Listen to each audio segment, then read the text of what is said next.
Señor, te damos infinitas gracias por haber hecho una creación como la hiciste.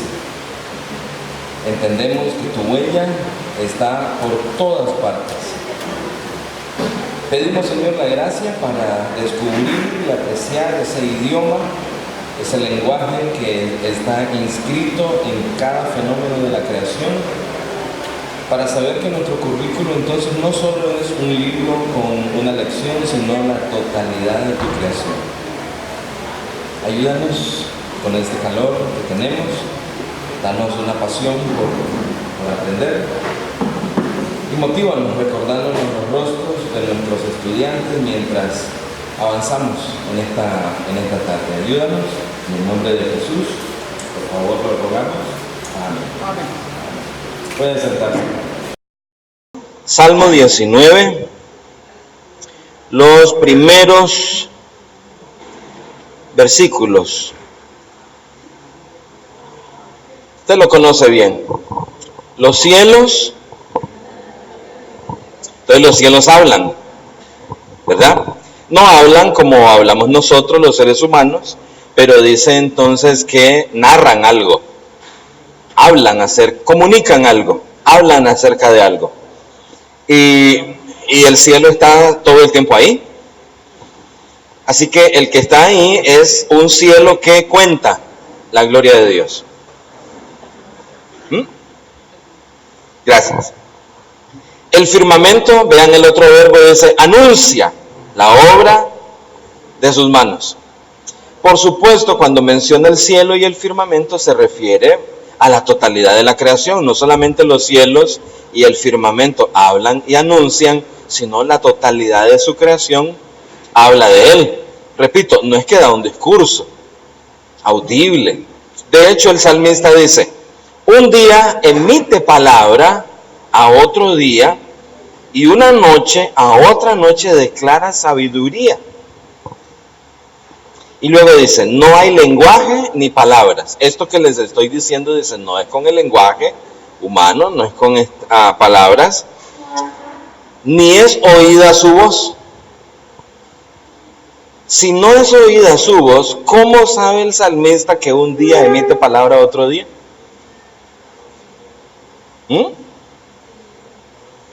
Está refiriendo entonces al hecho que en la obra se reconoce la grandeza del autor, ¿verdad?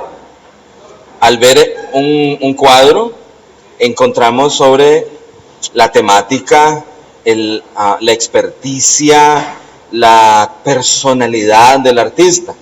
Así que cuando se trata de la creación, hay un lenguaje ahí, en ella, pero ese lenguaje dice que no es oído.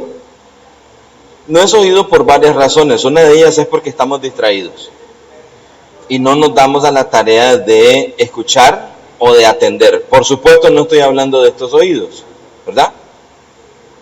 Si yo no tengo formación en arte, ahí puede estar un gran cuadro y yo voy a pasar, ni cuenta le voy a poner atención.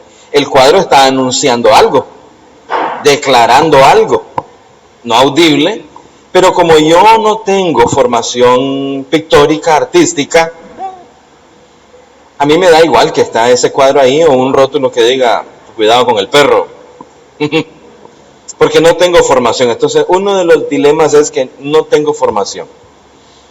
Así que no veo o no percibo cómo es que un día emite palabra y cómo es que la creación comunica la verdad de Dios. Bueno, enfoque por principios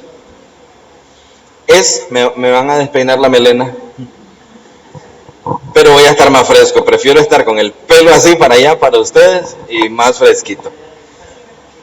Ven que la evolución funciona. Ustedes ya evolucionaron y los veo más adaptados, yo no. Ok. ¿Qué es un principio? Para empezar, ¿qué es un principio? A veces ustedes escucharán cosas como estas, el principio de la honestidad, ¿verdad? En esta empresa trabajamos según el principio de la honestidad, pero esa declaración es errónea. Lo que quiere decir es que en esa empresa si usted va a laborar en medio de nosotros, que tenga presente el hecho que uno de nuestros valores es la honestidad, la sinceridad. Pero podría haber personas que evadan esa norma. Los principios no se pueden evadir, porque los principios son inherentes a la creación. Dios hizo la creación con esos principios, es decir, ella funciona de esa manera, independientemente que lo sepamos o no. La creación sigue funcionando en términos de esos principios.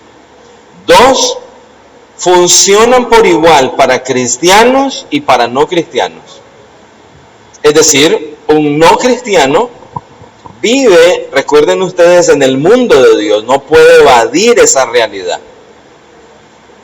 Él mismo está hecho a su imagen y incluso para expresar su desagrado a Dios, usa la imagen de Dios en él para herir a Dios.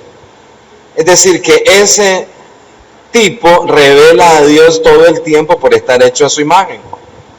Pero aquí lo que nos interesa aquí es que un grupo de instructores bíblicos sepa que toda la creación está de nuestro lado cuando vamos a enseñar las verdades de Dios.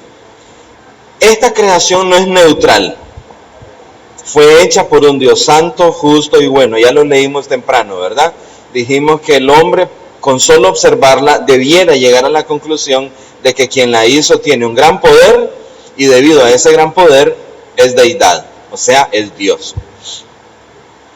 Hay un grupo cristiano que ha sido el más exitoso. Bueno, cuando digo esto es porque hubo unas investigadoras, la doctora Verna Hall y la doctora Rosalie Slater, que se hicieron la pregunta: ¿cuál ha sido el grupo cristiano más exitoso educando? Y cuando hicieron la pregunta de educar, no se limitaron a la educación de Biblia propiamente, la incluyeron, ¿verdad? Pero ellos estaban pensando en una educación que abarcaba todas las áreas de la vida.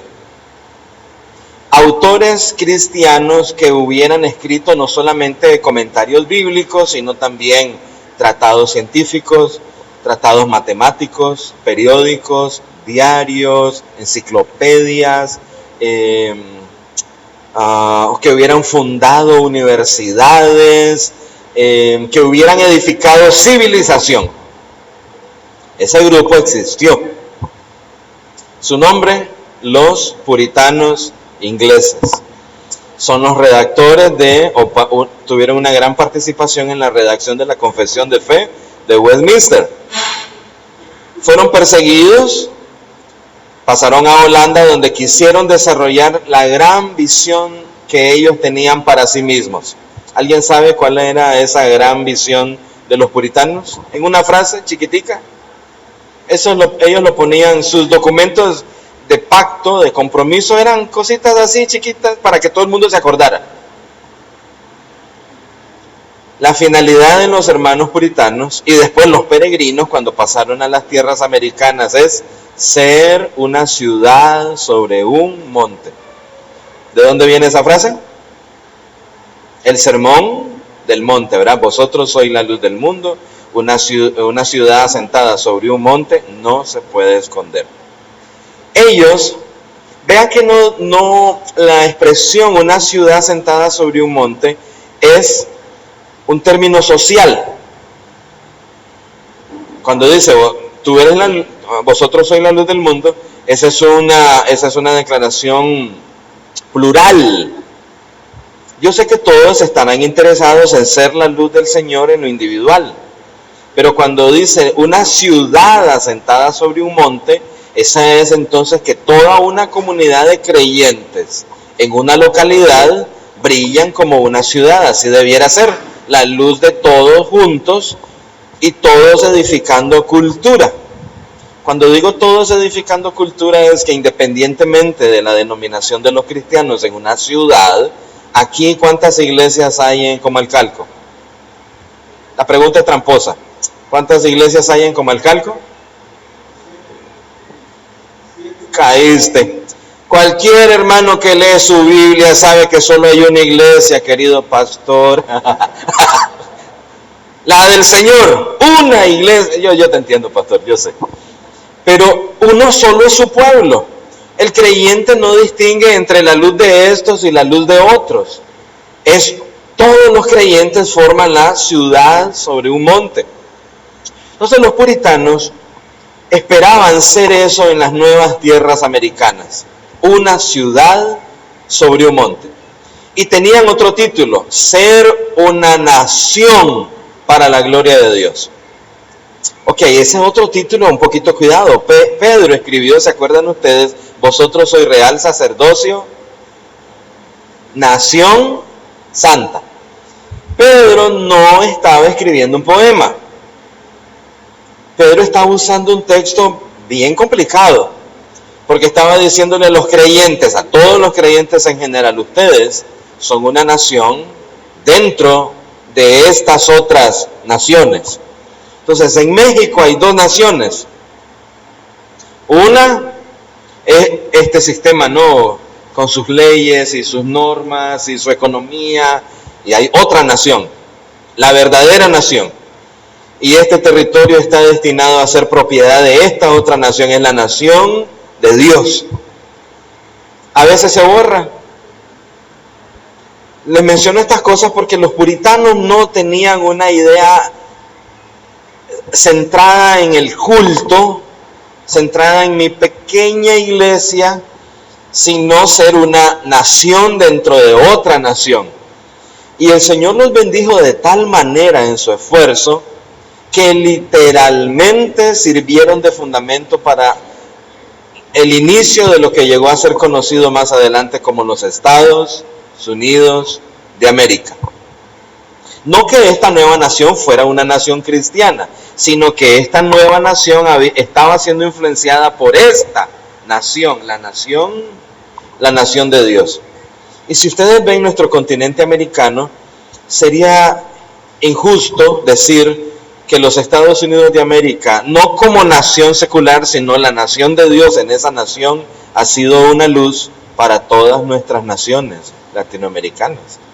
Muchos recursos para el crecimiento del evangelio vinieron de ahí, así que los puritanos se establecieron una meta que hasta nuestros días sigue siendo un beneficio para nosotros. De esa calidad eran estos hermanos. Cuando llegaron a las costas americanas, firmaron un pequeño pacto, un pequeño documento, y le pusieron el pacto del Mayflower, porque el Mayflower era el nombre del barco en el que habían llegado a las costas americanas. Y en ese pequeño trozo de papel, habían hombres y mujeres con sus familias y sus niños en este barco, escribieron que se comprometían delante de Dios en esas tierras a hacer una ciudad sobre un monte para que desde ahí brillara hacia todas las demás naciones el evangelio del reino de Dios. Emoción, ¿verdad? A nosotros nos interesa una cosa como maestros. Los puritanos sabían que esa meta no la iban a alcanzar en una generación. Entonces se hicieron la siguiente pregunta. ¿Son nuestros niños los que van a tener que ser educados de tal manera que a medida que van creciendo tomen nuestra visión? Entonces diseñaron un esquema de pedagógico, de enseñanza, que tenía como fin lo que dice Proverbios: dame, hijo mío, tu corazón. Es decir, que los nuevos chicos abrazaran la visión de sus padres. Recuerden que estos niños ya no iban a nacer en Inglaterra, pero al nacer tenían que vincularse con el Dios de sus padres para empezar, ¿verdad? Y luego con la misión de sus padres. No es lo mismo. Hay chicos ahora que abrazan el evangelio, pero no necesariamente abrazan la visión de sus padres. No quieren continuar lo que sus padres están edificando. Eso es otro tema. Así que se hicieron la pregunta: ¿cómo los educamos? Esta pregunta fue respondida pero de manera práctica. Las doctoras Berna Hall y Rosalie Slater en su investigación leyeron entonces sus periódicos. Uno de los periódicos de ellos se llamaba The Federalist Paper, el diario del Federalista. Hoy, para leer ese periódico, uno necesita más o menos como una maestría en inglés. El inglés no es fácil, el inglés de ese periódico no es fácil.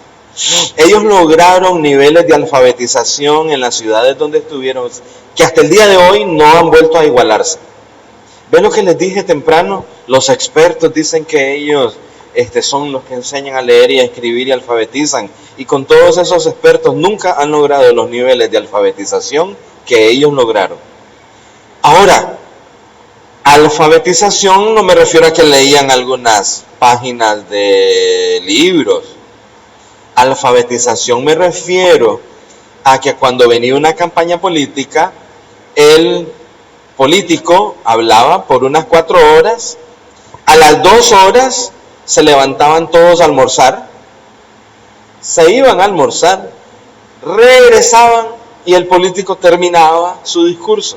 Cuando terminaba su discurso, la población de influencia puritana seguía ahora a preguntarle al político, hacerle preguntas, pero preguntas informadas. O sea, que con la alfabetización me refiero no que leían a la pequeña Lulú, sino que leían literatura de calidad.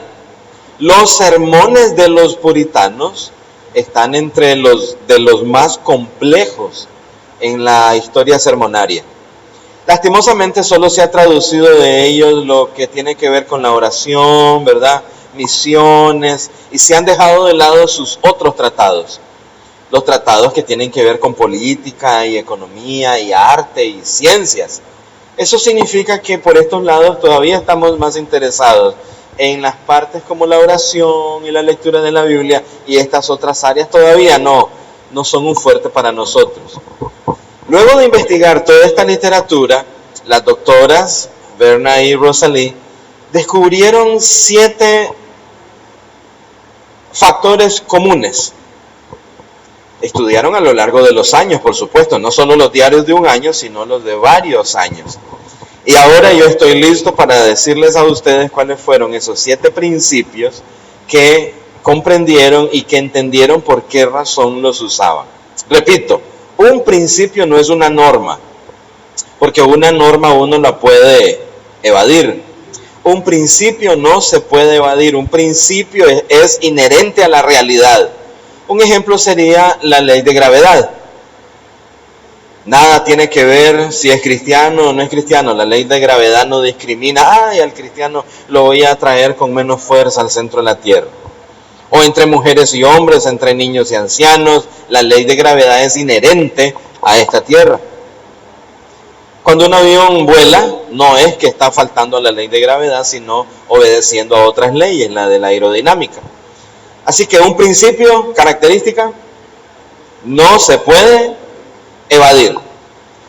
Es igual para cristianos y no cristianos. Y toda la creación forma parte inherente, intrínseca de ella. Yo no puedo retirar un principio de estos sin dañar la creación. Ya no sería, el universo ya no funcionaría a la manera como Dios lo creó. El primer principio y el principio central se llama carácter. El primer principio y central, los demás se derivan de este, carácter. La palabra original del hebreo para carácter es un verbo que significa tallar, labrar, dejar una marca. De manera que alguien vendría, no sé, con un cuchillo, haría aquí, y esta marca sería entonces un carácter, una marca dejada por alguien. La marca depende de la naturaleza del objeto, persona o idea que deje esa marca. Todo en este universo de Dios tiene un carácter, una naturaleza. Esto decimos madera. Anteriormente estuvo vivo, seres vivos, todos participamos en un momento de la vida de estas cosas, no éramos seres vivos. Ahora tiene otra naturaleza. Su carácter es ser madera. Pablo escribe en 1 Corintios 15, dice, una es la gloria de las estrellas, es decir, una es la naturaleza de las cosas. Naturaleza, carácter. En la Biblia también va a aparecer una palabra que está emparentada con esta. Aquí en CAR está la palabra cardias. Son de la misma familia. Cardias es del corazón. Por eso en la Biblia dice, sobre toda cosa guardada, guarda lo que tú eres en esencia. En la frase corazón, el Dios de la Biblia tiene igual un carácter, su naturaleza. Bueno, lo estudiamos en teología, ¿verdad? Cuando decimos, Él es una Trinidad, Él es santo, Él es justo, estamos hablando de su naturaleza. Y este Dios que tiene esta naturaleza es la razón que explica por qué este universo es como es. Si Dios no fuese como es, esta creación no sería lo que es. ¿Por qué ¿por qué un día emite palabra otro día? ¿Quién determinó que así fuera? Es porque los cielos tienen autonomía para decidir. ¿Qué te parece si hablamos un día emite palabra otro día? ¿O es porque el Dios de la Biblia que les creó de tal manera que reflejaran, anunciaran, hablaran de su gloria? Y todo en este universo habla de Dios. Su carácter está impreso en cada fenómeno, en cada ser vivo, en cada acto, en cada planeta, en cada estrella, en cada átomo. Es decir, todo refleja y manifiesta su naturaleza. Ahora veamos lo de cristiano y no cristiano. El no cristiano, por causa del pecado, corrompió su carácter. Ahora él no quiere reflejar a Dios, pero es una imposibilidad. Es como si alguien viniera y manchara un cuadro, la pintura de la que estábamos hablando en la mañana. ¿Deja de ser un Diego Rivera el cuadro simplemente porque alguien lo manchó? Sigue reflejando su gloria porque esa es su naturaleza. Solo que la mancha que hay encima no permite que ahora sea apreciada como tal. Así que el no creyente y el creyente también dejan una huella. Tienen un carácter, una naturaleza, solamente que uno es una naturaleza rescatada y al carácter nuestro lo llamamos carácter cristiano. Y la huella que dejamos, recuerdan que carácter es huella, y la huella que dejamos entonces refleja a nuestro Creador. Mientras que los no creyentes, igual por estar hechos a imagen de Dios, también reflejan su carácter, pero ellos no quieren que la huella que ellos dejan refleje a su Creador. Son, como dice Pablo en Colosenses 1, enemigos. No son, Pablo dice ahí enemigos en su mente, pero la idea es que mentalmente están en contra incluso de la manera como Dios les creó. Y la manera como Dios les creó es que reflejaran su majestad. Así que yo no puedo retirar este principio de la creación de Dios del carácter porque me daño toda la creación. ¿Se comprende que es un principio? Un principio no se puede evadir. Un principio es un axioma, una cosa inherente a la creación de Dios. Están tan íntimamente ligados que tratar de quitar uno de ellos es dañar la creación. Ahora, para el educador esto es clave, porque el educador dice, ok, ¿qué contienen las páginas de la Biblia que estamos estudiando? En ella Dios revela su naturaleza. Desde el primer libro hasta el último, Él es su huella está presente. Están registradas las historias donde Él se dejó ver como un Dios bueno, justo, vengador, santo, misericordioso, fuerte, invencible, poderoso, ganador de batallas, guerrero, creador, etc. Y todos estos atributos en una sola palabra son su carácter, lo que Él es, su naturaleza. Lo que usted está aprendiendo no es Biblia, simplemente. Usted está entrando en contacto con el carácter de Dios, y en el caso de Dios, y al igual que nosotros no tenemos un carácter, nosotros somos un carácter.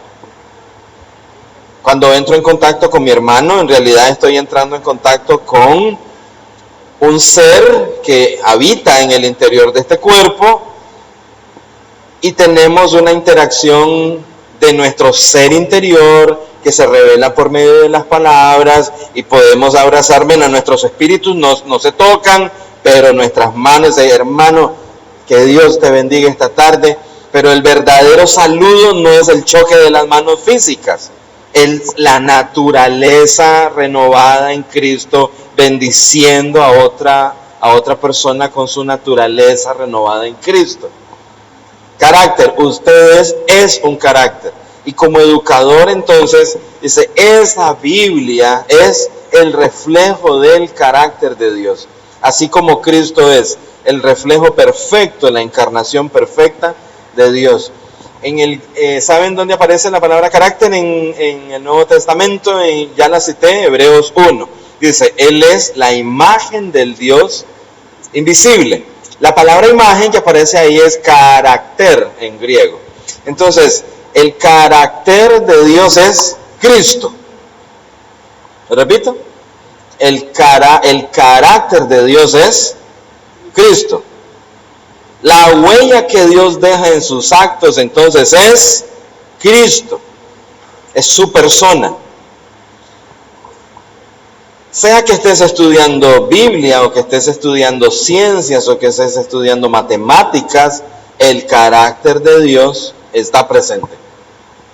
No me puedo detener mucho en cada asignatura y explicar cómo funciona, especialmente porque sé que son maestros de iglesia y voy a hacer énfasis pues en la enseñanza de la Biblia. Pero para que observen ustedes que el hombre, los que están allá afuera, todo como al calco, está viviendo en el mundo de Dios. Así que cuando usted le está hablando a estas personas, no les está hablando para invitarlos a una realidad, un limbo espiritual, no, ya están aquí en el mundo de Dios y viven por sus normas. Ok, el hombre malo, su mal carácter lo lleva a hacer cosas malas, pero necesita ese carácter. Si no tuviera carácter, no podría hacer esas cosas malas, ¿verdad?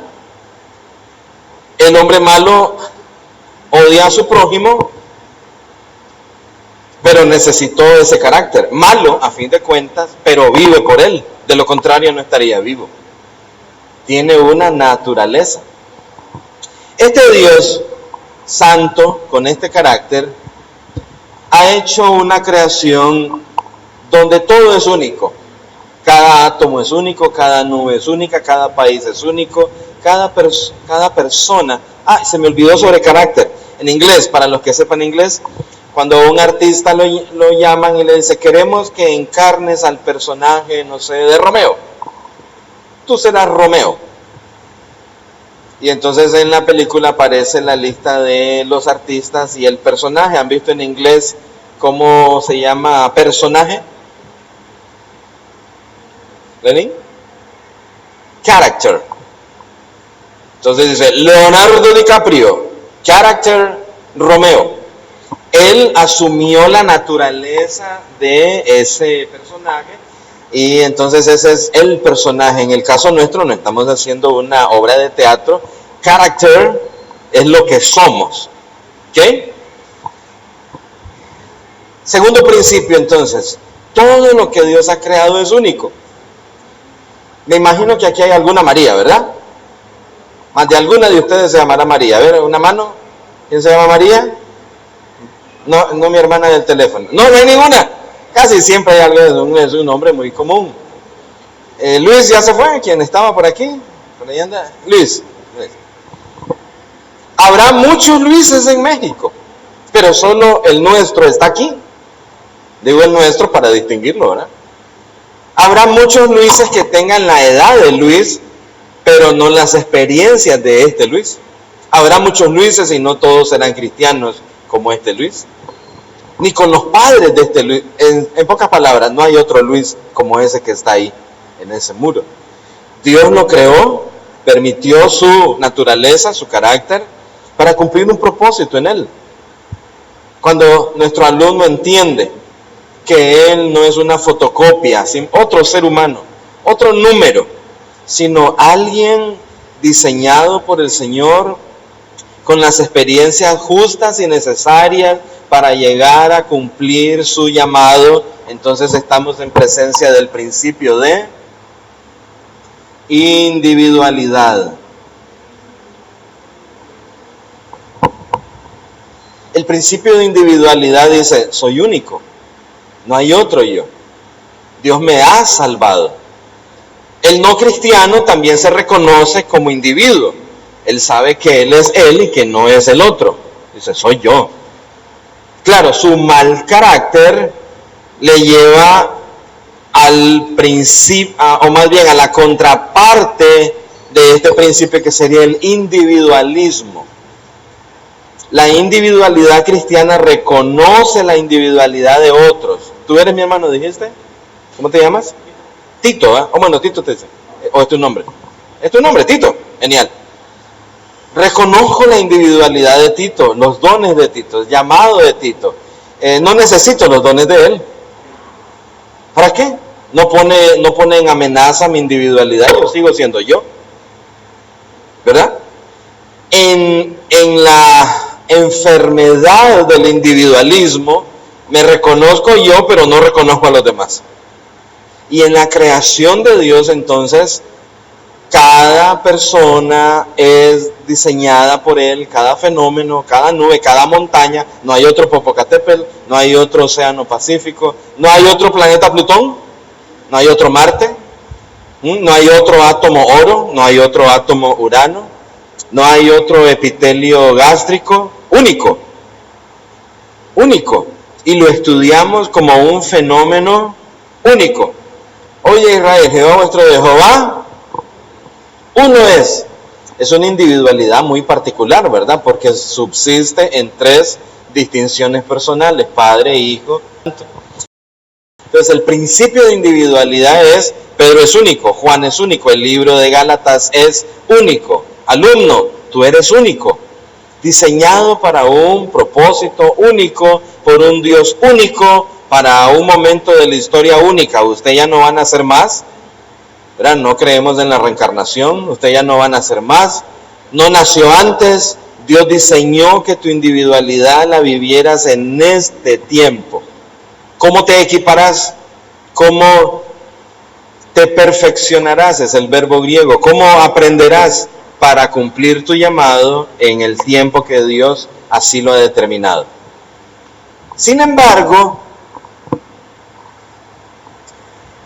el hombre, aunque es diseñado como ser único y todo lo demás, nada vive y funciona aislado, sino que las cosas se combinan entre sí. Las personas nos combinamos entre nosotros. Hacemos amistad, con una nos casamos, formamos empresas, establecemos gobiernos, decretamos leyes, nos combinamos. Y este principio se llama unidad y unión. Una unión es, aquí lo tienen, ¿vean? Esto con esto, están uno junto al otro, ¿verdad?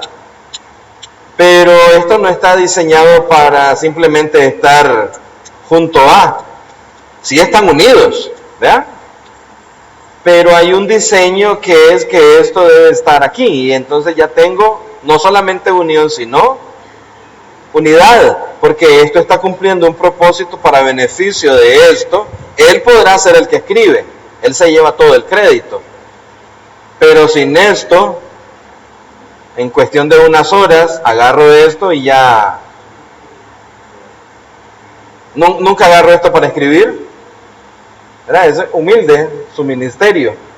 Unidad y unión es lo que sucede entre un hombre y una mujer cuando van a la ceremonia de bodas. Ya ahora sí están unidos, pero se lleva el resto de la vida a edificar unidad.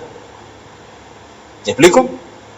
Ya están juntos, ya duermen juntos, ya pagan la cuenta juntos. Bueno, eso se espera. Unión.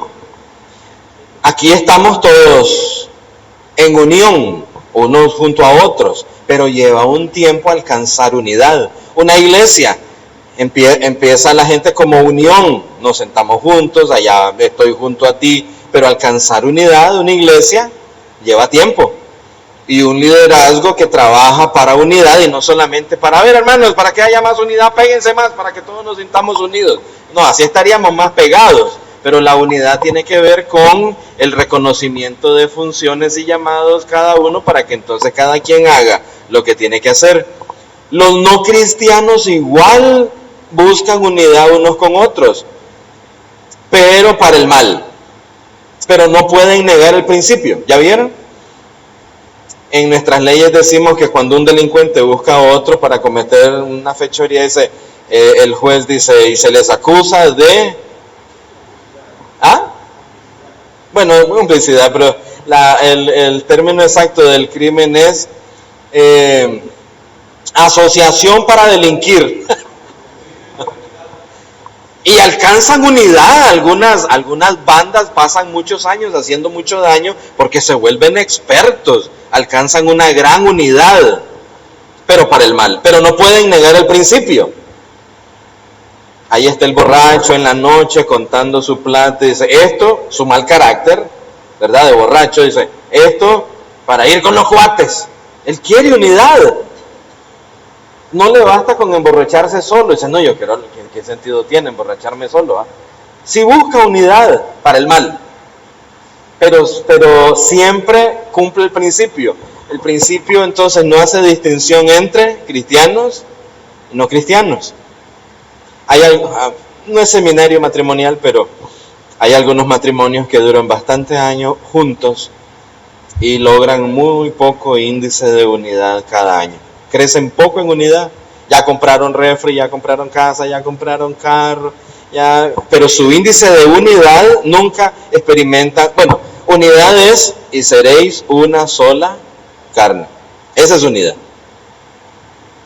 Están en la ceremonia de bodas, ya dice, ya están unidos, los declaro marido y mujer, ahora vayan a trabajar para la unidad, y eso se va a llevar el resto de la vida. ¿Se capta el principio? Ahí está el oro, muy lindo el oro, ¿verdad? Maravilloso. Pero en unidad y unión hay que ir, limpiarlo, quitarle toda la escoria con la que viene, someterlo a fuego, juntarlo con otros materiales, pulirlo, etc. Y ahora sí tenemos un anillo. Nadie quiere el oro simplemente así como viene en bruto. Combinamos dones y talentos, etc. Ese es un principio. Unidad y unión. Ve tu Biblia. ¿Qué hay en tu Biblia? ¿Es un solo autor? ¿Hay unidad? La unidad es una demostración de inteligencia y estrategia. Estudiamos cada libro de forma individual, pero hay unidad en el Nuevo Testamento y hay unidad en el Antiguo Testamento y un solo carácter dirigiendo la formación de este libro, que es el carácter del Dios Santo de la Escritura. Vamos con el cuarto. Esta unidad y unión no es por el puro placer de estar juntos. Tiene un propósito. Bueno, yo debo estar encima tuyo, ¿verdad? ¿Y ahora qué hacemos? No, pues ya, envejecer, herrumbrarnos, ¿verdad? Así que hay un momento, en todo momento cumpliendo su ministerio, pero tiene un propósito. Este propósito en la Biblia se llama mayordomía.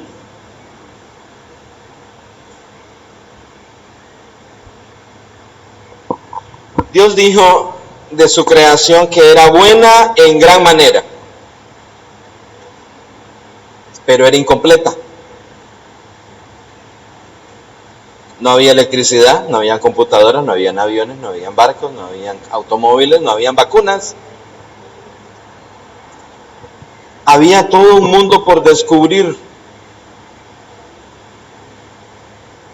El desarrollo y el progreso no es el producto del pecado. El desarrollo y el progreso iba a suceder aun cuando el pecado no entrara al mundo. La orden de Dios de ir y cuidar el huerto significa multiplicación, y el huerto no siempre sería el espacio que tenía asignado. El verbo hebreo indica crecimiento. Además dice multiplícate, y cada vez más los muchachos de Adán y Eva y las chicas iban a ir ampliando los límites, las fronteras de aquel Edén, hasta que toda la tierra fuera un gran jardín para la gloria del Dios Santo. Iban a empezar dos, Adán y Eva, pero se les dio una orden de administración. La mayordomía entonces es este rasgo, este principio en la creación por el cual todo administra todo. Mira el ciclo del agua. Va corriendo por el riachuelo, llega al océano, el sol la vaporiza, se eleva, ahora forma las nubes, los vientos la empujan hacia la tierra, y ahí por interacción de viento frío, viento helado, vuelve a caer el agua en forma de lluvia que corre por los riachuelos, que llega a los mares donde se evapora. ¿Quién le enseñó al agua eso? Administrar los recursos. ¿Quién le enseñó? Es un principio. Uno no lo puede romper sin dañar todo el resto de la creación. Ahí está el borracho administrando 5, 10. Su mal carácter no lo hace mal matemático, todavía puede sumar. Nada más que ahora esa administración no tiene como propósito la gloria de Dios, ni el cumplimiento de la gran comisión, ni el crecimiento de los hermanos, ni la atención al débil. Pero no puede dejar de hacer administración. Así que en esta creación, en este universo, todo requiere ser administrado para que se desarrolle. Dice el libro de Proverbios, deja un terreno sin cuidar, ¿y qué va a pasar? ¿Qué va a suceder? Uno no regresa a los 3 meses a ver si hay mangos ahí, a ver si hay guanábana. No, lo que vas a encontrar es un montón de espinas. Sin administración no hay desarrollo, y eso sucede tanto para cristianos como para no cristianos. Cuando mis estudiantes me dicen, ¿para qué voy a aprender matemáticas? Para que tu mayordomía sea para crecimiento. Ustedes ¿hay puentes por aquí? ¿Algún puente famoso por aquí? ¿Puente famoso cerca? ¿Nombre? ¿Ninguno? ¿Uno que conozcan? Zacatal. Antes de que Zacatal fuera ese puente, ¿qué fue? Antes que Zacatal llegara a ser, esa estructura es de acero y cemento, me imagino. Ok. Antes que Zacatal llegara a estar ahí, ¿qué fue anteriormente?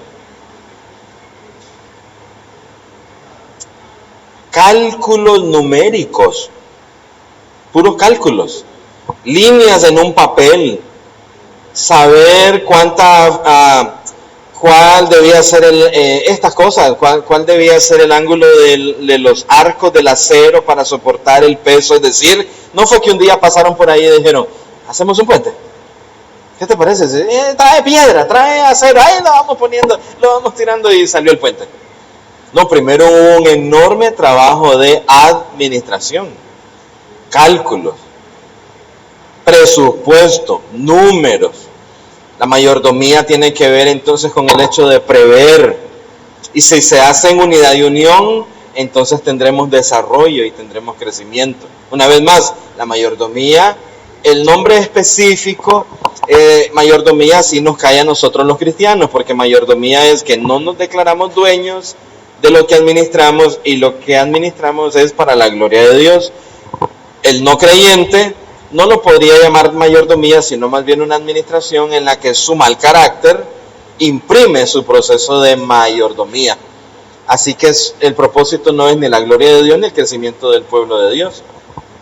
Pero no deja de administrar, ¿ya viste? Ahí está entonces el cuarto principio. Ninguno de ellos funciona solo. Igual, como en unidad y unión, mi individualidad es un reflejo de mi carácter. Aquellos con los que yo me junto son una demostración de cuál es mi carácter. Pablo dice, las malas compañías corrompen las buenas costumbres. Dice, si te juntaste con otros, con los que no conviene, vas a dañar tu carácter. Así. Y tu carácter es una demostración. ¿Cómo se demuestra tu carácter? Por la calidad de tu mayordomía. Hay varias parábolas en el Nuevo Testamento narradas por el Señor, donde dice, por ejemplo, siervo malo y negligente. ¿Y qué hizo el siervo malo y negligente? ¿Fumar? ¿Bailar? ¿Ir al cine? ¿Qué fue lo malo que hizo? Una mala mayordomía. Y como hizo una mala mayordomía, su señor entendió que tenía mal carácter. Dice, siervo malo. No dijo, siervo malsumador. Dice, no, tu carácter. Porque eso que tú dices, que yo era alguien que cosecho donde no he sembrado, eso demuestra un mal carácter, porque simplemente no soy así. ¿Acaso no está viendo que a estos otros dos les di 5 minas y 2 minas? ¿Cómo puede ahora presentar una acusación como esa? Bueno, ahí lo tiene. Podríamos ir por las parábolas, las bienaventuranzas, las cartas de Pablo, pero la idea es presentarle a ustedes los principios. Esta mayordomía, lo mismo que en toda la creación, hay normas y leyes. Todo está regulado por normas y leyes. El hombre no inventó esas normas y esas leyes. Los hombres estudian y observan y llegan a la conclusión, como por ejemplo la gravedad. Dice, hemos descubierto la gravedad. La gravedad es la fuerza por la cual la masa del planeta Tierra atrae a los cuerpos a su centro con una velocidad de 9.8 metros por segundo cuadrado. No fue que hubo un grupo de viejos que dijeron, inventamos la gravedad, ¿les parece? A ver, vos, ¿cuánto querés que la Tierra atraiga a los cuerpos? ¿Qué te parece 6? No, muy liviano. Andaríamos con pesas aquí agarrados para no... Un brinquito serían 6 metros. No. 10 metros. No, hombre, andaríamos así como cargando, porque sería un peso tremendo, ¿no? La Tierra, no conviene. Las plantas no podrían crecer. El agua, el corazón no podría funcionar, porque para que la sangre venga de abajo para arriba, si la traen con 10 metros hacia el suelo, no vamos a aguantar. El corazón, tendríamos que tener un corazón de este tamaño. No. ¿Me explico? Simplemente la descubrieron. Y en ese descubrimiento trazaron las leyes, normas, axiomas, etc. Por eso ese principio se llama autogobierno. ¿Quién le enseñó a los pajaritos a armar sus nidos?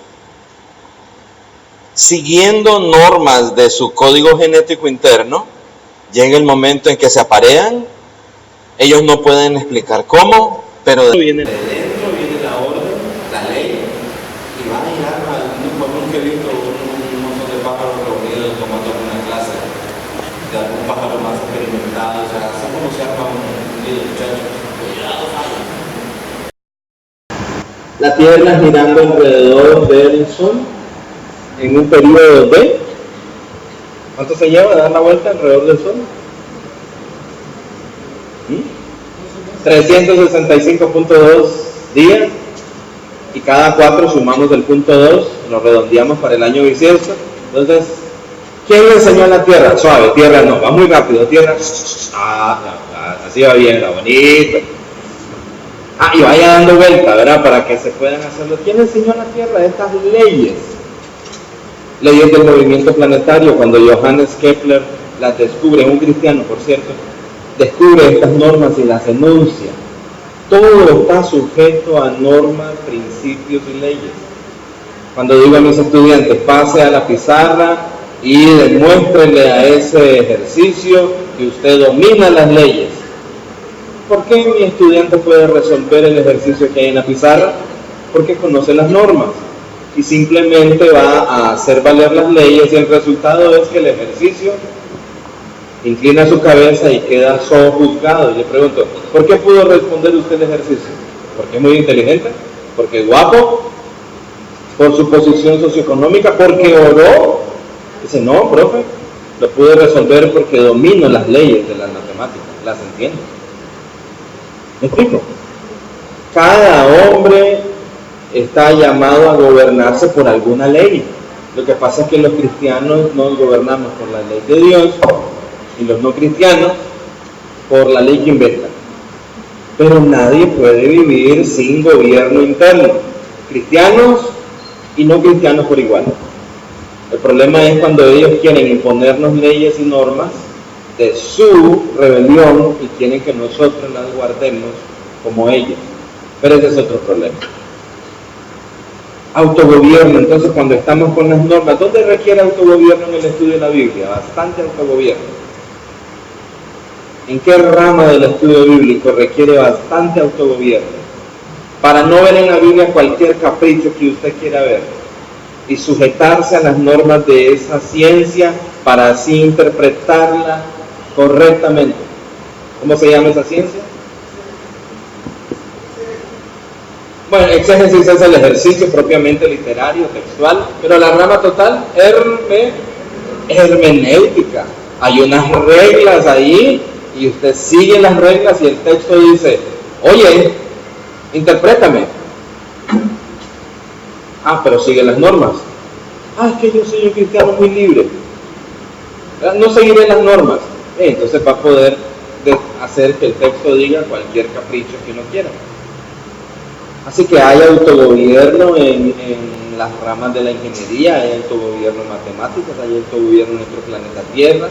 Yo no soy profeta, pero en algunas horas será de noche. Lo que quiero decir es que, como conocemos el funcionamiento de esta regularidad, incluso hacemos planes para el futuro. Así es la creación de Dios, lo que nos permite entonces planear de antemano, ¿verdad? Hoy sentimos calor, pero sabemos que en la noche va a ser un poquito más fresquito. Sería terrible no saber y que cuando llegara la noche, ¿vos qué crees? No, pero tal vez en 6 meses. Porque el mundo día y noche, así al capricho. Terrible, terrible. Así que ahí tienen el principio de autogobierno y el profesor se hace la pregunta, ¿cuáles son las normas? ¿Cuáles son las leyes? Sea en geografía, en historia, en cualquier ciencia. Pero ustedes, que son maestros de Biblia, por favor pongan especial atención a la ciencia de la interpretación, porque le están enseñando a sus estudiantes sobre todo cómo alimentarse ellos por sí mismos de la palabra. 5, van 5, ¿verdad? Autogobierno. Este tiene 2 caras.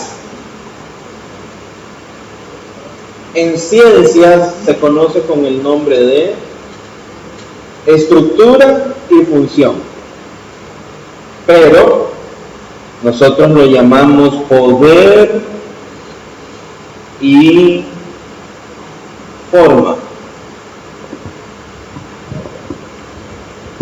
Se los voy a decir así. El poder es interno, la forma es externa. También pueden poner que el poder es invisible, pero la forma es visible. Sigo con mi, ¿cómo le dice el marcador? Costa Rica es Pilot. ¿Quién levanta? No, ¿quién? ¿Qué levanta este marcador? ¿Algo visible o algo invisible?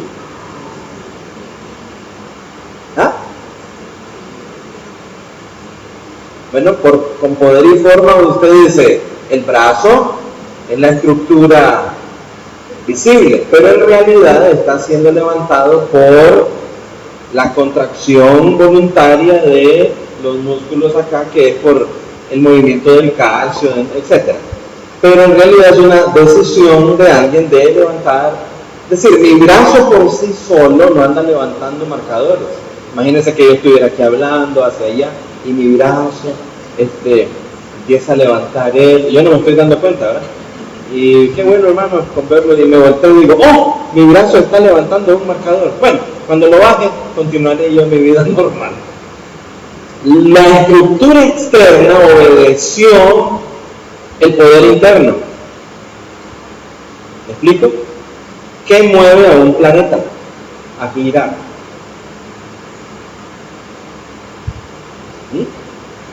Tiene que ser algo invisible. Lo que vemos es la forma externa girando. ¿Han visto la fuerza alguna vez? Alguien hace así, ¿verdad? Y tiene músculos. ¿Cuánta fuerza tiene? No, le está viendo el músculo. La fuerza no se ve. Pero se puede medir, es real. ¿Verdad? Dice, a tantos newton, tantos joules, etc. Entonces, lo externo es la forma. Lo interno es el poder. ¿Qué ven aquí? Una forma, letras, ¿verdad? En español se llaman grafías, que son porque son gráficos. Pero ¿cuál es el poder de esto?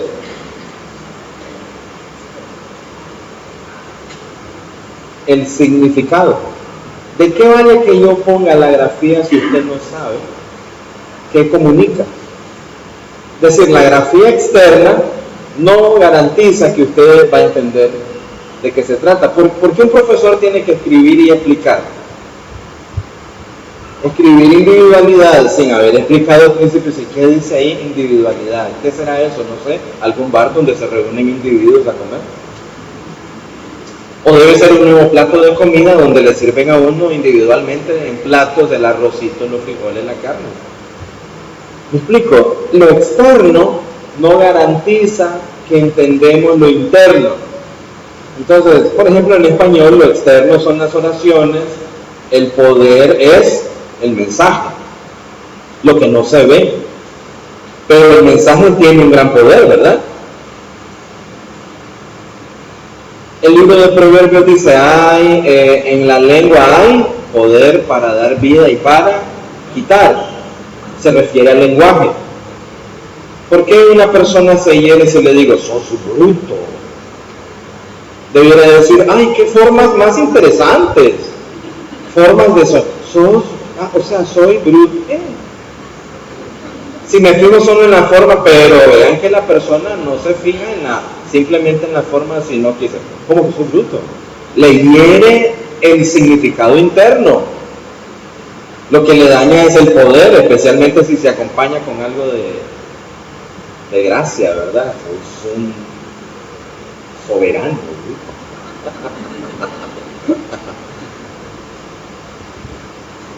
Un libro externo, una forma, como cualquier forma, 66 formas externas, un solo poder, el poder de la palabra de Dios.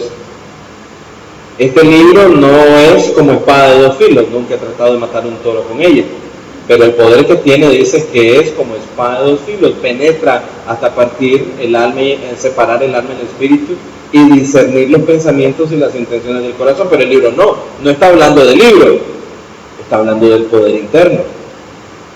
Así que en este universo hay formas y hay poder interno, igual para cristianos y no cristianos por igual. Si queremos volar, ¿qué hacemos? Buscamos una forma para ello. En ciencia sabemos que el ala tiene la estructura correcta y la pluma y el movimiento mecánico, etc. Y el poder es el vuelo. Si nosotros queremos volar, tenemos que buscar una forma apropiada, un avión, para poder hacer esa función. A cada función le corresponde entonces una estructura. ¿Hay una iglesia solo porque tenemos un edificio, bancas y gente adentro cantando himnos? ¿Las formas dan poder? No. Dice Pablo hablando de formas. A ver, si habéis muerto con Cristo, dice, ¿cómo pues os atáis a cosas como no toques, no bebas, no digas? Se está refiriendo a formas externas. Todas esas son cosas, dice, que tienen alguna reputación para la carne, pero que no tienen poder para el hombre interior. O sea que si uno observa formas externas, no necesariamente tengo el poder interno. Lenin, ¿andas tu anillo de bodas?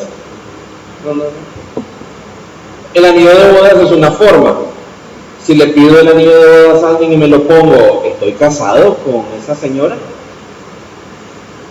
No, porque lo único que tengo aquí es la forma llamada anillo, pero el poder, yo no estuve en la ceremonia de bodas con esa señora. No tengo el poder, tengo la forma acá. ¿Ven lo complicado de la forma? No lo complicado, sino que el pecado como sustituye el poder por las formas. Le da auge a las formas. Mañana voy a predicar en Romanos 14 y habían unos hermanos ahí en la ciudad de Roma que le daban una gran importancia a los ídolos, las formas, y creían que detrás de las formas había poder, y por eso no comían la carne que se dedicaba a ellos. Entonces Pablo, poder y forma, dice, un ídolo, ¿qué es? Nada es. Dice, la forma, no hay ningún poder. ¿Saben lo que es? Poder y forma. Por fuera, un ídolo. Pero dice, no es nada, no hay ningún poder. Si tuviera algún poder, te afectaría. Pero como no es nada, no tiene ningún poder para afectarte.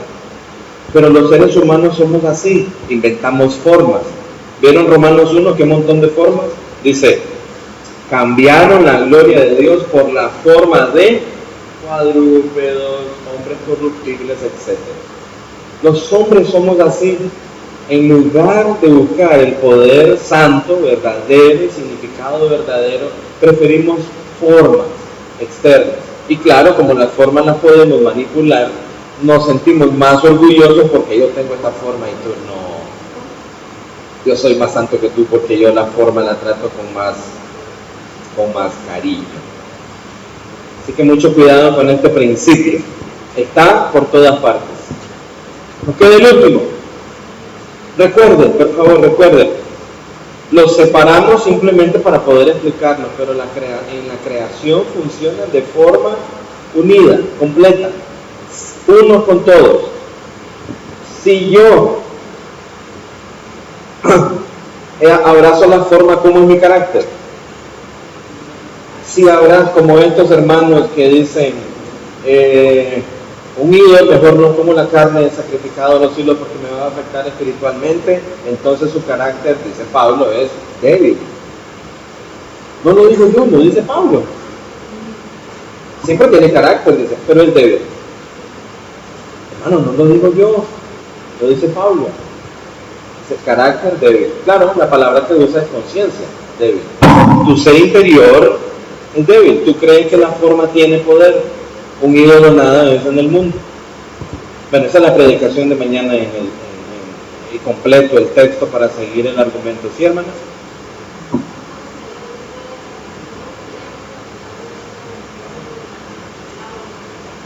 Formas. Aquí tenemos una forma externa, 66 libros. Pero a quien estamos conociendo, muchachos, alégrense de que pueden decir los nombres de los autores y los nombres de los 12 apóstoles. Pero la meta es conocer al Dios y servir al Dios y amar al Dios, no de la forma. Qué bueno que se saben ya el Padre Nuestro, mi chiquito, qué bueno que se saben las bienaventuranzas, qué bueno que ya se aprendieron el Salmo 119, al revés y al derecho. Qué bueno que ya se saben los nombres de los autores, los nombres de los libros del Pentateuco, formas, pero la forma solo es para ir al poder. En el tabernáculo, ¿se acuerdan ustedes cuántas formas bonitas? La mesa de los panes, del candelabro. Pero ¿cuál era la idea del candelabro? pensar que el candelabro era Dios, o solo pensar que cuando el candelabro estaba encendido señalaba hacia Dios como la luz de Israel. Yo quiero el poder. En el libro de Hebreos dice, todas estas cosas son nada más sombra, formas, no son la sustancia, poder. Os habéis acercado a la Jerusalén celestial, poder, porque la de afuera, la Jerusalén de piedra, esa ya estaba por caer, y la gente estaba preocupada porque su linda ciudad iba a ser destruida y su lindo templo iba a ser destruida, y decían, si se cae la forma, se cae también nuestra fe. Imagínense, hacer una relación entre la forma y la fe. ¿Qué le va a pasar a nuestra fe si cae el templo? Y el autor de Hebreos dice, no se preocupen, porque ese templo solo señala al verdadero templo celestial donde entró el Cordero de Dios y desde donde intercede por nosotros. Despreocúpense, las formas pasan, pero lo que buscamos es el significado, el poder. ¿Te sirve, hermana Raquel? Hay muchas formas en la iglesia, ¿verdad? Formas externas. Todos podemos cantar el mismo himno, pero ¿todos están experimentando el mismo poder en la alabanza? No necesariamente. ¿Vamos a dejar por eso de cantar la misma forma? No, pero vamos a insistir en que la forma tiene como propósito tener comunión con el que es la sustancia, que es Dios. Hay gente que termina el himno completo y se hacen la pregunta honestamente, ¿de qué hablaba este himno? ¿En serio? Se los digo porque han venido hermanos, ¿verdad? Que cuando ya aprenden a adorar al Señor se acercan y dicen, hermano, acabamos de cantar este himno, no lo entiendo, no sé de qué habla, pero lo cantan, pero no sé de qué habla. Perdón, ¿te referís a que no entendés? No. Esta es una realidad que me es ajena. Aquí dice santo, santo, santo, pero en mí, a la hora de razonar, la santidad de Dios no es un factor que juega. Yo entiendo qué cosa es santidad, entender en el sentido de apartado, sublime, pero no es un factor que para mí juegue. No está en mi carácter. Yo entiendo la forma, pero no el poder. Los cristianos entonces aprovechan las formas, pero no se enamoran de ellas porque están detrás del poder. En este caso, el poder sublime es nuestro Dios, santo, perfecto, justo. Que así sea, ¿verdad? Nos queda el último. Este principio, bueno, estamos entre reformados, ¿verdad? Y a veces esta palabra es un poquito complicada para los reformados. Este principio nos permite ser proféticos, en el sentido de que nos permite planear en el tiempo. A ver, en este sentido, vamos a decir que nos regalan esa línea de terreno. Bueno, ahí no hay tierra, pero vamos a suponer que ahí hay tierra. Y nos dicen,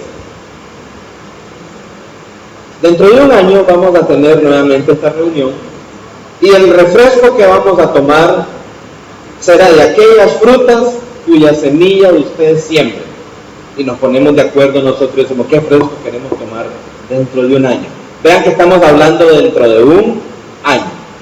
Y entonces, ¿qué fresco, hermano? Por cierto, ¿cuál? A ver, juguemos. ¿Cuál? Naranja. Y todos votamos, ok, queremos fresco de naranja en un año. ¿Por qué semillas buscamos? A ver. Están hablando de carácter. Esperamos que las formas sean semillas sanas, lo damos por hecho, y las sembramos. Cuando regresamos en un año, ¿qué creen que va a haber ahí? ¿Un milagro especial de Dios? ¿O simplemente funcionamos en el principio de siembra y cosecha? Por eso este principio que nos permite planear para el futuro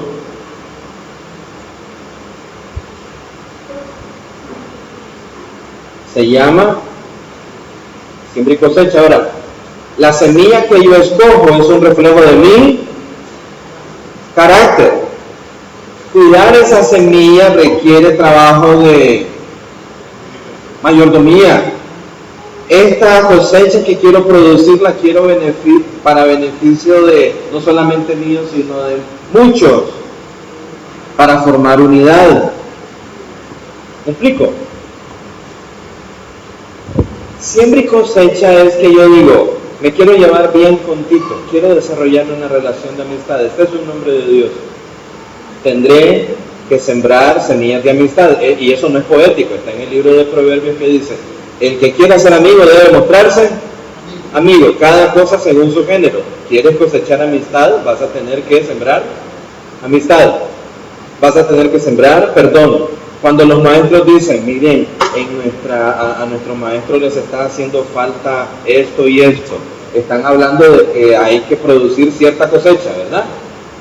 A nuestros maestros, ¿qué te parece si les enseñamos esto y esto? Están hablando de la semilla que va acorde con el carácter de lo que hace falta. Dice, ¿quién nos podrá ayudar a hacer esta siembra? ¿Qué te parece el hermano tal y el hermano tal? Si estos hombres fueran de mal carácter, no serían capaces de distinguir que hace falta esta cosecha, o quizás traigan semilla mala para sembrar en el corazón, como hacen por ejemplo los teólogos liberales, que traen su mala semilla para querer decirnos que la Biblia no es la palabra de Dios, o que el Espíritu Santo está encerrado por ahí en alguna caja. ¿Me explico? O los falsos maestros que vimos por la mañana que quieren corromper a nuestros niños. Así que todo está unido. De ellos, ¿cuál es el que hay que guardar? Sobre toda cosa guardada. Ahora ya ven por qué lo escribí al centro. Porque uno puede forzarse, pero con mal carácter no es una unidad de bendición. Junta uno un equipo, pero es un equipo de gente rebelde. Ya tiene su equipo, pero no trabaja para la unidad de todos. Viven para ellos. El problema no es del equipo, el problema es del mal carácter, ¿verdad? Con mal carácter la gente administra. Pero como Judas dice que tenía la bolsa, sí trabajaban duro, ¿verdad? Corrupción en nuestras naciones, mucho trabajo y un gran hueco así porque los corruptos se llevan los recursos. ¿Me explico? Mal carácter. La gente puede tener clara cuáles son las normas y las leyes, pero el mal carácter dice, no la voy a guardar. La norma dice que son 3 años para graduarse de esto. Vendeme el título vos. No me podés vender el título. Me toca hacer la tesis, pero mejor aquí debajo de la mesa, director. Licenciado, era licenciado ignorante, con mal carácter. Utilizó mala mayordomía. Una licenciatura de papel, fúchila. Ya lo vieron, no es posible entonces separar. Entonces, maestros cristianos, esta creación funciona así porque nuestro Dios es como es. El hombre no puede imprimirle otra forma de funcionar a esta creación. Nosotros somos los dueños de ella. Incluso dice Pablo, dice, todo es vuestro. Estamos esperando el día de la redención para tomar posesión de nuestra herencia. Pero dice, este mundo funciona de manera que está del lado de ustedes a la hora de enseñar mi verdad. Vean al Señor, dice, a ver, cuando anden por el camino, al acostarse y a levantarse, las repetirás. Levanta por favor ahí unas 12 piedras. ¿Y para qué quieres que las pongamos? Porque cuando vuestros hijos les pregunten, papi, ¿qué son esas 12 piedras que están ahí al lado del río Jordán? Dice, forma, ¿verdad? Algunos padres habían olvidado, ya no tenían carácter, ya no estaban vinculados con el pueblo de Dios. Y esas piedras que hay ahí, papi, no sé, algún loco las trajo y las puso ahí. Como ya perdió el significado, ya perdió el poder de instruir a su hijo cuando estaban frente a esa forma. Los ejemplos son miles y miles y miles y miles y miles. Así que sea que usted esté enseñando ciencias, o música, o educación física, o lo que sea, ese universo funciona reflejando a un Dios sabio, ordenado, justo, y que nos permite incluso funcionar con sus principios para conquistar el futuro. Cuando digo conquistar el futuro es para que hagamos planes, para que la fe corra en el tiempo a través de siembra y cosecha. El que está sembrando tiene la mente puesta en el futuro. Discipulamos ahora a nuestros niños, sembrando la verdad de la palabra de Dios para que lleguen a ser hombres de carácter y que sirvan como la nación de Dios en esta nación. Bueno, creo que me pasé, no estoy seguro. Vamos a imaginar que Dios no gobierna este mundo. Está escrito, se llama en lógica dando por sentado el argumento. Digamos que los hombres tienen razón cuando dicen que Dios no gobierna el mundo. Vamos a decir que es verdad. ¿Cómo se llama ese libro? El autor llega a desesperarse y entonces dice, no, si esta tesis es cierta, vanidad de vanidades, todo es vanidad. Ok, el libro de Eclesiastés es un libro escrito sobre la idea de que estos principios no están funcionando. Porque dice, a ver, ¿a dónde va el animal y el justo? Al mismo hueco. Para este hombre, este es un universo cruel, donde no hay principio de justicia, pero al final dice, no dice que era broma, sino que dice, afortunadamente las cosas no son así. ¿Ok? Afortunadamente las cosas no son así. Obedece a tu Creador, joven, alíñate, porque este mundo que he descrito no es así. Solo estoy dando el argumento para que sepas que si se vive esa vida vas a terminar en un vacío total, vanidad de vanidades, todo es vanidad. Y por eso habla de la vida de debajo del sol. Debajo del sol es la idea de que el mundo simplemente es una sucesión de actos, de años sin sentido. El cristiano no vive simplemente debajo del sol, sino sobre él, sobre el sol. Pero el libro es de debajo del sol. Cuando vayan a estudiar su Biblia ahora, distingan los principios. ¿Qué es lo único? Hay preguntas clave. Yo creo que me dejan.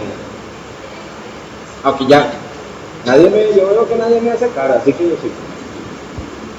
Hay una pregunta clave para identificar cada principio en nuestras lecciones. El de carácter sería, ¿cuál es la naturaleza de la verdad que estoy enseñando? ¿Qué es lo único que hay en mi lección? ¿Cuáles son las partes y cómo se unen entre sí? ¿Qué es lo que hay que administrar? ¿Cuáles son las normas, leyes o directrices? ¿Qué es lo interno y qué es lo externo? ¿Qué es lo visible y qué es lo invisible? O cuál es la forma, pero cuál es el poder. Y por último, ¿cuáles son las semillas que deben ser sembradas? Cuando digo niños, hoy hemos aprendido que Jesús cuida a los niños. Esta es la semilla. Cuando digo aprendido, significa que yo como tu maestro te he mostrado que esta es una verdad. Pero cada uno debe abrazar la semilla para sí mismo y que sea parte de su carácter. Es decir, la enseñanza del maestro consiste en decir, esta es una semilla, pero uno no puede colocarla en el corazón de alguien. Cada hombre debe tomar la semilla y hacerla suya por la obra del Espíritu de Dios. Esta es la razón por la cual muchos maestros se frustran y dicen, pero viera, pastor, yo estaba enseñando la verdad de Dios. Amén. Si has sido fiel, amén. Has estado como el sembrador, ¿no? Retirando la semilla y con generosidad. Pero la gente, si le cae, uy, muy linda lección, hermana. Qué bonita lección. La entendieron, pero esa fue una lección para juicio. Usted fue fiel. Usted fue fiel. El poder está en la semilla.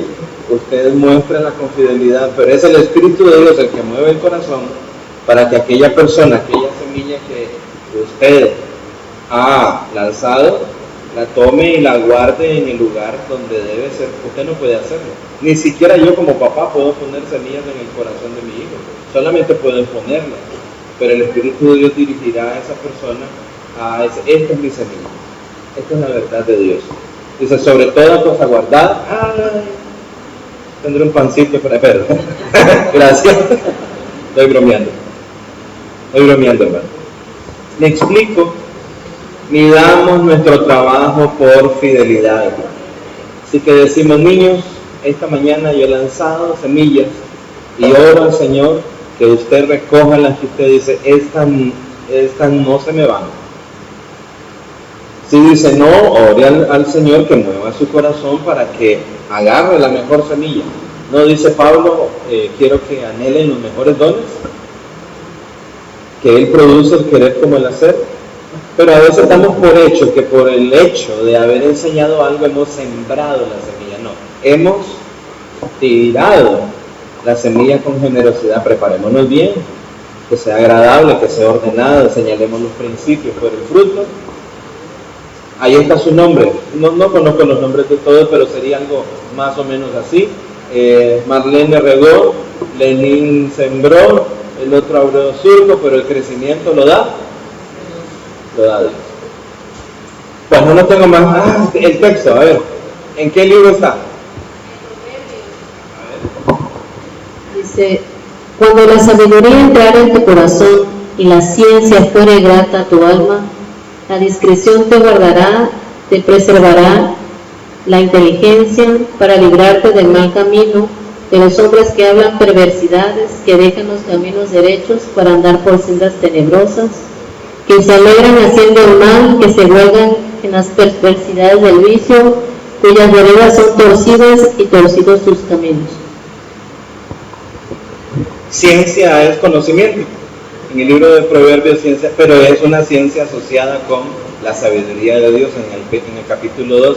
Pero dice que la ciencia te sea grata, es decir, amada, para preservarla, atesorarla. Hay otros que reconocerán y dicen, qué linda lección dio la hermana, pero no le es grata, ¿verdad? Qué bonita su lección, hermana, felicidades, me encantó, me gustó, pero no le es grata porque no la atesora. Pero el proverbista dice, recuerden que el libro de Proverbios se escribió para enseñar al simple, pero el simple tenía que desarrollar gusto por la sabiduría. De lo contrario, la sabiduría como el teflón, ¿verdad? Se le iba a resbalar. No me queda más que agradecerles y voy a orar por ustedes. Muchas gracias. Cualquier pregunta se la hacen a Islem, él es muy bueno contestando preguntas. Oramos.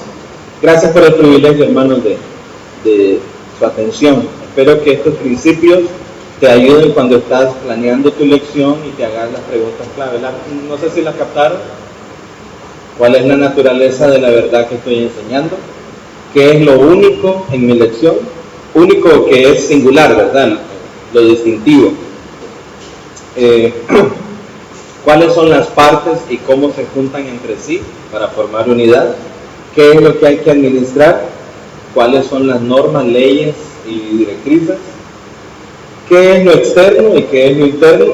¿Qué es forma, pero cuál es el poder que debemos seguir? Y por último, ¿cuáles son las semillas y hacia cuáles cosechas estamos buscando producir? Oramos. Señor, gracias por estos maestros.